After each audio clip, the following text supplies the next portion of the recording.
Today in Fashion Guide, a new fashion pop-up store in Kazakhstan and new names meet the beginner fashion designers. Nuno Felting, a nano view on national traditions. Artisans will tell us about the modern and very fashionable art of felt making. And a trip to the London Fashion Week and a review of the main shows. Let's start.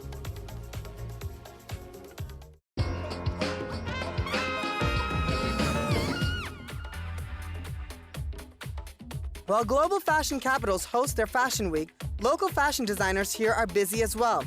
Before Kazakh Fashion Weeks, both the professionals and the beginner couturiers show their pre-season collections at various art platforms. Sunday Upmarket, an event quite popular in Russia, is one of them. It is for the first time that this pop-up store is being held in Kazakhstan, and it's doing well. Such markets are organized to help fashion designers come in direct and personal contact with their customers and exchange opinions and comments with them.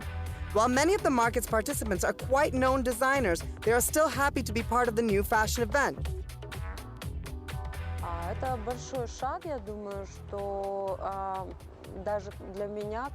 It's a big step even for me. I think though I already have a name because it can bring us some more customers.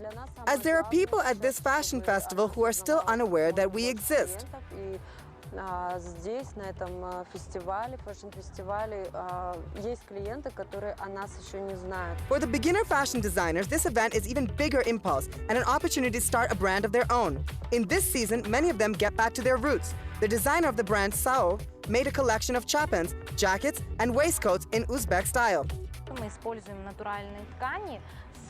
We use natural fabrics with ikat ornaments.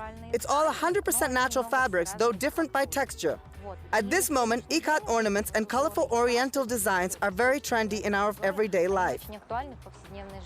Sao's main feature is oriental fashion put into modern way. Uzbek motifs are represented by traditional fabrics, adras and bakmal. Symmetrical ornaments, harmonious color combinations, and Suzanne embroidery techniques are the advantages of Sao clothing.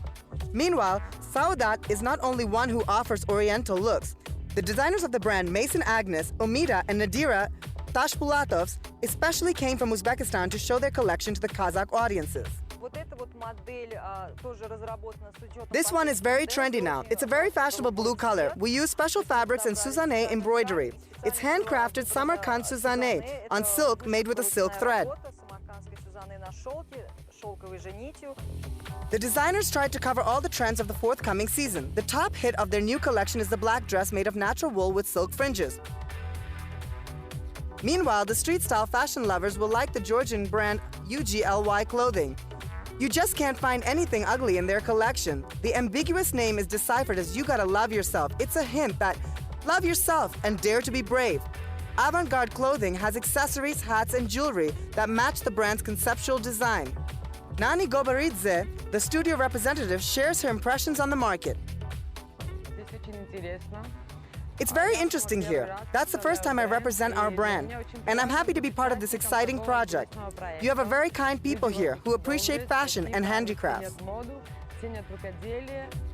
Bright and intensive colors or dark color shades, fur, wool, silk, or denim. In the new season, couturiers give the full freedom of fashion lovers and offer a rich mix of styles, fabrics, and colors. How can you not get lost in all of these diverse styles? Just follow your own style and choose from a wide variety of trends.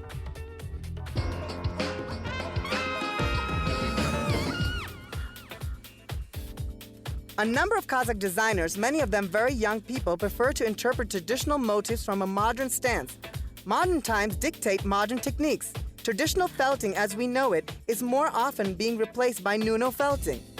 The beginner artisans show their work at the Ethnic Fashion Show in an open-air festival.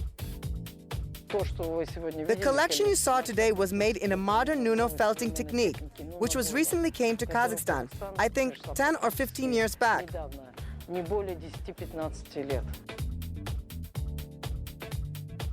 Nuno Felting is a complex technique that yields amazingly beautiful and diverse clothing. It was invented by Australian and Japanese fashion designers. It's a manual wet felting that makes woolen and silk threads blend into a fabric, thus creating a completely new material with amazing texture.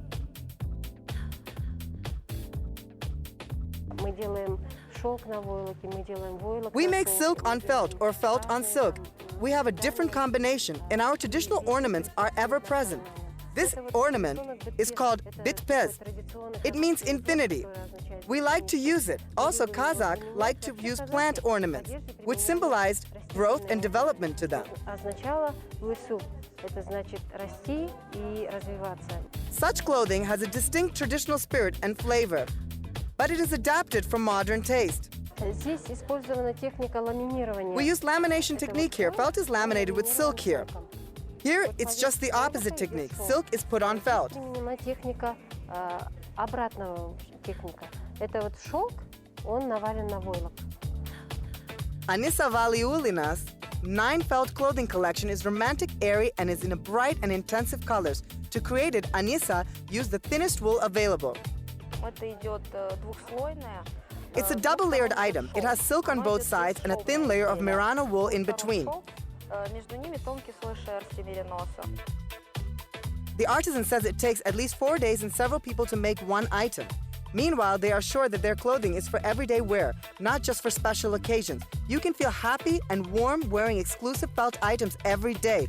Those who appreciate rare handcrafted things will definitely love them.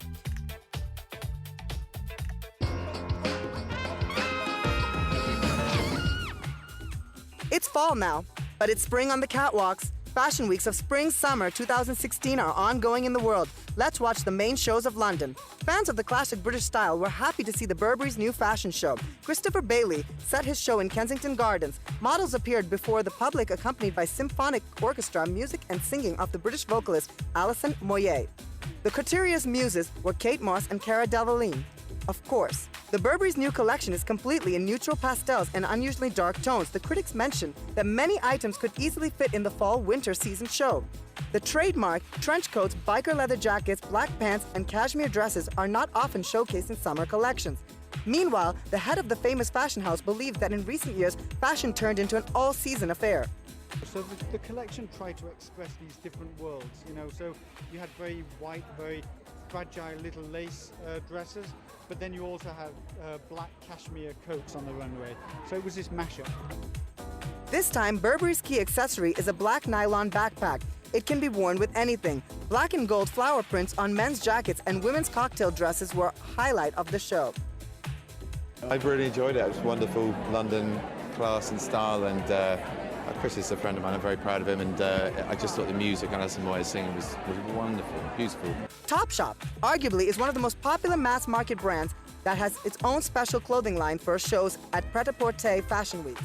Creators of their new luxury line, Topshop Unique, show their nostalgia for the bohemian 1970s. The collection is mostly based on polka-dotted items, jackets, pants, dresses, as well as leopard and flower print items. Thermal-lined items in case of unstable future spring weather are cable knit sweaters and numerous artificial fur accessories. Capes, neck pieces, collars, and even peep toes must be covered with fur, believe the British brand.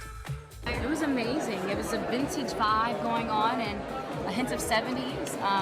I saw a lot that I definitely want to wear. Turkish-British designer Bora Aksu added a touch of Oriental flavor to the London Fashion Week, which he opened, by the way. He has shown a collection that he himself calls a magic garden. Bright-colored dresses made of semi-transparent fabrics and orchid diadems ruled on the podium during the show. Models walked in tender silk and lacework dresses of all shades of pink and red, from fuchsia to carmine. I mean, I know the summer is almost gone in London, but it's a Summer 16 collection, and I base it on my childhood memories that I used to spend a lot of time in our family home in the garden, and all those colors I remember. Like, I remember this whole magical garden with this small house and a huge magical garden, and I remember stepping into that, and all those colors I remember kind of try to reflect it, because the garden had full of orange trees, like pomegranate trees, lemon trees, so I wanted to bring kind of all those freshness and colors into the collection. So the models combined semi-transparent dresses with frivolous lace peep toes, windswept hairdos, and flower ornaments on their forehead. The audience gave the collection an excited pound of applause. The Versus show became the most anticipated event, London Fashion Week Marathon. This fashion week was the first one for the designer Antonio Vassarello, art director of Versus line from Versace. It's a sub-brand of the famous Italian brand. Vassarello devoted his collection to the 1990s. It was packed with leather items, lacquered fabrics, low necks, and daring minis. Donatella Versace herself and former designer of the brand, Christopher Kane, came to support the couturier. The debut was a success.